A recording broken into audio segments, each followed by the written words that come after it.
بسم اللہ الرحمن الرحیم۔ السلام علیکم ورحمۃ اللہ وبرکاتہ مائی یوٹیوب فیملی، کیسے ہیں آپ سب؟ جیسا کہ آپ سب جانتے ہیں کہ قرآن پاک اللہ تعالیٰ کی آخری کتاب ہے۔ یہ کتاب تمام آسمانی کتابوں میں افضل ہے۔ اللہ تعالیٰ نے اس کتاب کو اپنے پیارے پیغمبر حضرت محمد صلی اللہ علیہ وآلہ وسلم پر نازل کیا۔ یہ کتاب جس طرح نازل ہوئی اسی طرح سے محفوظ ہے۔ یہ بہت ہی بابرکت کتاب ہے۔ اس کی تلاوت بہت ثواب کا کام ہے، یہاں تک کہ اس کے ایک حرف پڑھنے پر 10 نیکیوں کا ثواب ملتا ہے۔ جناب رسول صلی اللہ علیہ وآلہ وسلم کا ارشاد ہے، جو شخص ایک حرف کتاب اللہ کا پڑھے گا اس کے لیے اس حرف کے بدلے میں ایک نیکی ہے اور ایک نیکی کا اجر 10 نیکیوں کے برابر ملتا ہے۔ میں یہ نہیں کہتا کہ پورا الف لام میم ایک حرف ہے، بلکہ الف ایک حرف ہے، لام ایک حرف ہے اور میم ایک حرف ہے۔ یہ حدیث جامع ترمذی ابواب فضائل القرآن میں موجود ہے۔ قرآن پاک کی کل سورتیں 114 ہیں۔ نبی پاک صلی اللہ علیہ وآلہ وسلم نے بہت سی سورتوں اور آیات کے فضائل بیان فرمائے۔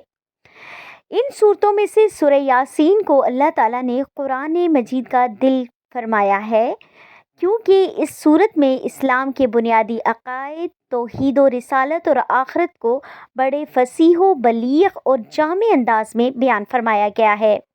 اس کے علاوہ بھی آپ نے اس صورت کے بہت سے فضائل سنائے ہیں۔ جناب رسول اللہ صلی اللہ علیہ وآلہ وسلم نے ارشاد فرمایا، ہر چیز کا دل ہوتا ہے اور قرآن مجید کا دل سورہ یاسین ہے۔ جو شخص ایک دفعہ سورہ یاسین پڑھے، اللہ تعالیٰ اس کو 10 قرآن مجید پڑھنے کا ثواب عطا فرماتے ہیں۔ یہ حدیث جامع ترمذی ابواب فضائل القرآن میں درج ہے۔ اسلام ایک آسان دین ہے۔ اس میں محنت کم اور مزدوری زیادہ، عمل مختصر اور ثواب زیادہ کے عجیب و غریب پہلو ہیں۔ سورہ یاسین کی آیات کی تعداد صرف 83 ہے اور ان کے پڑھ لینے سے 10 قرآن شریف پڑھنے کا ثواب ملتا ہے۔ سبحان اللہ۔ حضرت عطار بن رباح تابعی فرماتے ہیں کہ مجھے حدیث پہنچی ہے کہ جناب رسول صلی اللہ علیہ وآلہ وسلم نے ارشاد فرمایا، جس نے دن کے اول حصے میں سورہ یاسین پڑھ لی اس کی تمام حاجتیں پوری کر دی جائیں گی۔ یہ حدیث سنن دارمی کتاب فضائل القرآن میں موجود ہے۔ تو قرآن پاک ایسا کلام ہے جس کو پڑھنے کا بہت زیادہ ثواب ہے۔ اس کو دیکھنا بھی ثواب، اس کو پڑھنا بھی ثواب، اس کو سننا بھی ثواب۔ اللہ تعالیٰ سے دعا کرتے ہیں کہ اللہ تعالیٰ ہم سب کو علم نافع عطا فرمائے اور ہم سب کو قرآن پاک کو سمجھ کر پڑھنے، اس پر عمل کرنے اور اس کو دوسروں تک پہنچانے کی توفیق عطا فرمائے۔